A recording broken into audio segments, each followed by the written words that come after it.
from the 22 News Studios. This is a Decision 2013 special program. Today, a debate with the candidates for Mayor of Holyoke. And now, here's Rich Teddemer.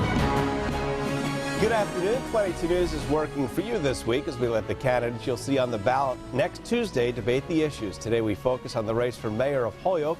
First-term Mayor Alex Morse will debate accountant Jeff Stanek. This is a Lincoln-Douglas style debate where the candidates will ask each other questions with time and answers for rebuttal. They'll have 30 seconds to ask a question, 60 seconds to respond, and then 30 seconds, that is, for rebuttal. First, each candidate will have 1 minute for an opening statement, and by the coin flip, Mayor Morse will have that first opening statement. Mayor? Great. Well, good afternoon, Rich, and good afternoon, Jeff, and thank you for attending this afternoon's debate, and thank you at home for tuning in and taking an active role in the democratic process. This is a crucial election for the city of Holyoke. 2 years ago, when I decided to run for mayor, I ran because people had quietly given up on the city of Holyoke. They had resigned themselves to a dead downtown, an unsafe community, a school system where only some kids graduated from high school, and I rejected every one of those notions and ideas. And together, over the past 2 years, we've been able to make sure that we have quality public schools for every child, make sure that every neighborhood is safe, no matter what neighborhood you live in, what you look like, or what language you speak. And this election is not about Old Holyoke or New Holyoke.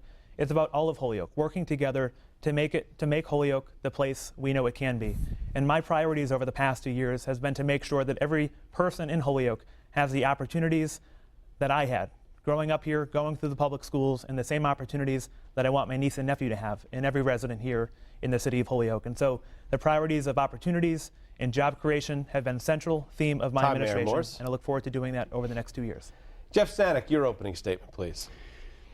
Thank you, TV 22, for sponsoring this debate today. The voters of Holyoke are presented with a very clear choice when electing their next mayor this year. Currently, you have a young man who assumed the office right out of college with little political and no real-world experience. His lack of experience has led our city in the wrong direction. I am not a politician, but I do offer over 15 years of experience in the business and real world. Holyoke is at a financial crossroads. We are quickly approaching our levy ceiling and will soon lose our ability to generate revenue, with which to support needed city services for our students, elders, and public safety. My opponent has done little to nothing to address the economic and financial issues facing the city of Holyoke. Ladies and gentlemen, I do not believe the arts alone are going to save our city. I have the practical experience to bring real investment, planned thought out in advance, which will create good jobs and the needed economic growth within our city.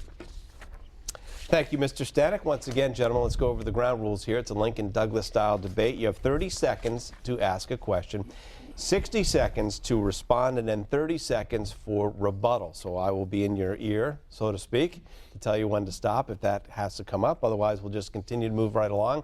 Once again, by virtue of the coin flip, Mr. Stanek will ask the first question. All right, thank you. Once this race was narrowed down to you and I in September, one of the very first things you did was publicly challenge me to a debate on educational issues. In one of the recent handouts, it states that education is your highest priority. While technically we did not have the time to do that one limited debate, I ask you exactly what is it you want to focus on? Are falling literacy rates or the schools going into receivership? Thank you for that question, Jeff. And education has been a top priority of mine over the past 2 years. And as somebody who actually went through the public schools, went to Morgan, Peck, and Holyoke High School, I know firsthand the struggles in the public schools. I had the opportunity to go on to Brown University, and unlike many young people, actually chose to come back to the city of Holyoke. This morning I was at Sullivan School reading to kids, and I saw the hope in the children that I read to, that they also wanted a great education here in the city.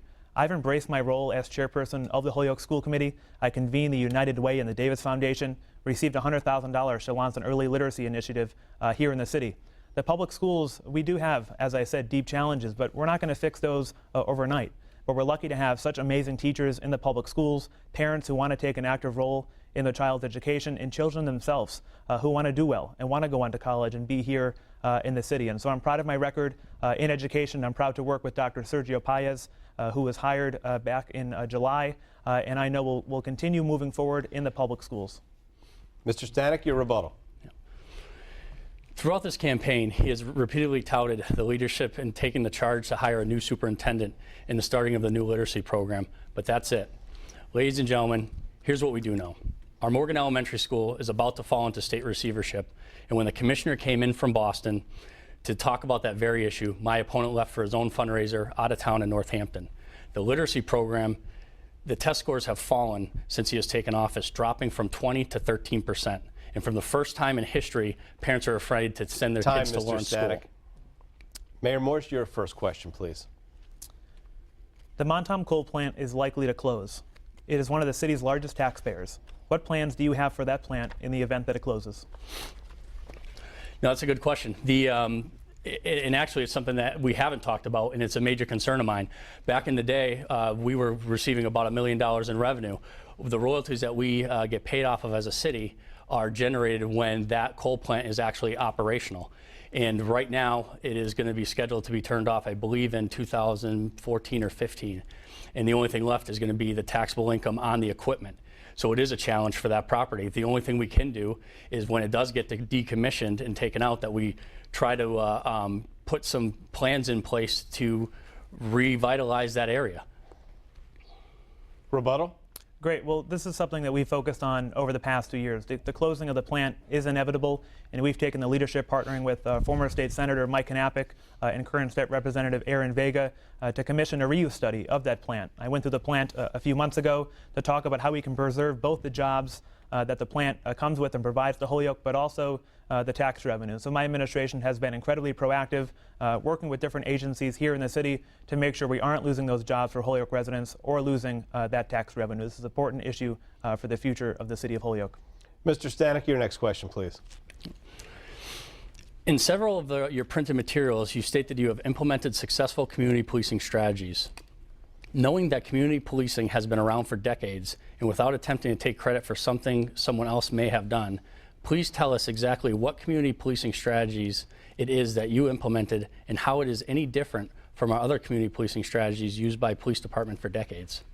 Yeah, and I appreciate the opportunity to talk about community policing because this has been a top priority of my administration. And the reason we have community policing in practice today is because I won this election 2 years ago. We're lucky to have a progressive police chief in Jim Niswonger, and together we've implemented a number of things. We've opened up a substation on High Street near the Chamber of Commerce, a substation in South Holyoke. We, for the first time in years, have a new canine unit, and so now we have 3 police dogs. For the first time in years, we have officers on bike patrol and foot patrol, and elections do matter because 2 years ago I promised to bring back community policing to the city, and we've done that wholeheartedly. And because we've made those investments, we've made the city a safer place. We've seen violent crime go down in our community, and we're on track to have an overall lower crime rate this year than last year. And so I'm proud of our police record. I'm proud of the men and women in blue in Holyoke. And I've been proud to receive the endorsement of the Holyoke Police Supervisors Union as well, because they believe in my vision for the Holyoke Police Department. Rebuttal? The reality of it is the prior mayor hired the police chief for his community policing efforts. So a lot of those initiatives were already set up prior to our mayor taking office. And I just want to ask you, is Holyoke safer? You know, according to state police statistics, it is not. And yet it's another example of how my opponent makes statements which are not true, sends them into the community without facts or data to support them, and then hopes that you, the voters of Holyoke, are not paying attention enough to vote for him based solely upon his entire declarations.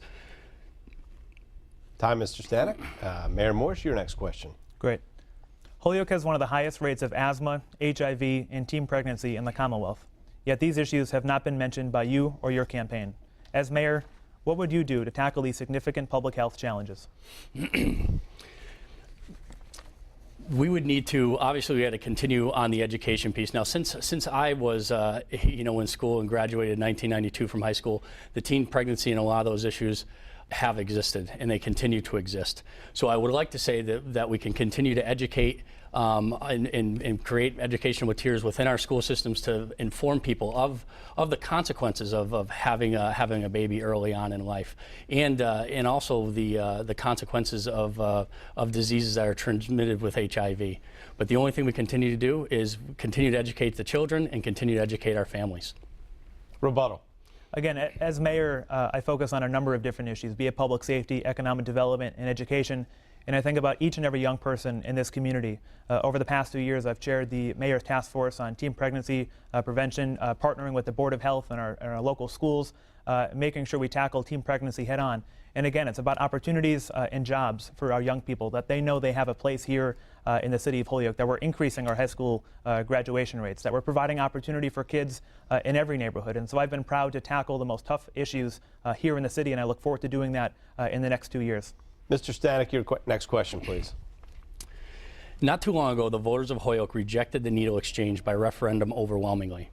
Next week, there will again be a referendum regarding the needle exchange in Holyoke. If the voters again reject the needle exchange, will you continue to ignore the will of the voters and attempt to do what you personally want to do because you are in favor of the needle exchange? Again, my personal responsibility to the people of the city of Holyoke is to make sure that we're saving people's lives. The fact of the matter is Holyoke has one of the highest rates of HIV and hepatitis C in the entire state. And as mayor, it would be irresponsible for me to turn a blind eye. The fact of the matter is, on needle exchange, it was initiated by our Board of Health. We have a 3-member Board of Health Commission, 2 of which were appointed by prior mayors. They voted 3-0 unanimously to approve a needle exchange program here in the city of Holyoke. And it's not operated by Holyoke City Hall. It's operated by a private nonprofit organization. They have shown me the results over the past year.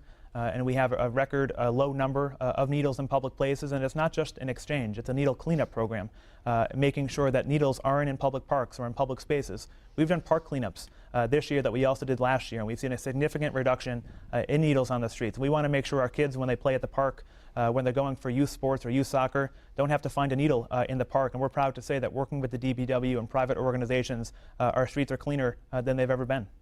Rebuttal. This question addresses a major difference between my opponent and myself. He ignores the will of the people of Holyoke. I will listen. He implements his own personal agenda, not Holyoke's agenda. What is my opponent ignoring the will of the people brought us? There are needles in the parks. Business and homeowners are risking their health trying to keep their properties clean. I was in downtown visiting a business owner, and he showed me a whole bag of needles that he had to pick up on his lot and property. My opponent's program has created unsafe conditions downtown. Mayor Morse, your next question, please. I've heard competing messages from my opponent on the casino issue, and have made clear that I believe we should not have a casino in Holyoke in this city. I have yet to hear what my opponent thinks. Where do you stand on the casino? And if you say you respect the will of the voters, will you pursue a casino if elected mayor? Now, along the campaign trail, this has been a hot topic, which is odd to me because the casino is either going to Springfield or to Palmer. I am definitely not for the casino. I know that's in the rearview mirror at this point. It's not going to be the savior to the city of Holyoke. Those are the facts. I've had the experience of traveling throughout the country and seen the MGM casino in downtown Detroit. What did it do? It cleaned up that little block. There was not any economic development happening in or around that casino. People travel from point A to B and B to A and go home. And that's a fact of it. It's not going to be the savior of the city of Holyoke. I'm not for it. I don't know where it came out that all of a sudden I was. But the reality of it is, we need taxable jobs here in the city of Holyoke. We need to increase our taxable base. And, we can't be closed-minded to things either. Rebuttal. Again, I think my opponent has been every which way on the casino issue. We were actually here at 22 News at the debate before the preliminary election when my opponent said that pursuing a casino would be a good idea for Holyoke and that he would have liked to see what kind of deal we would have gotten. And so my message to Holyoke residents is you have a mayor you can trust. At the end of the day, I stuck with my anti-casino position and focused on long-term economic development strategies here in the city that are working. We have new tax incentives. We focused on the creative economy, expanding manufacturing in the downtown, and focusing on small business development. And so we're moving in the right direction, and I look forward to continue doing that in the next 2 years. Okay, gentlemen, we're going to take a 2-minute break right now, and then more questions and answers from the 2 men running for mayor of Holyoke. You're watching 22 News.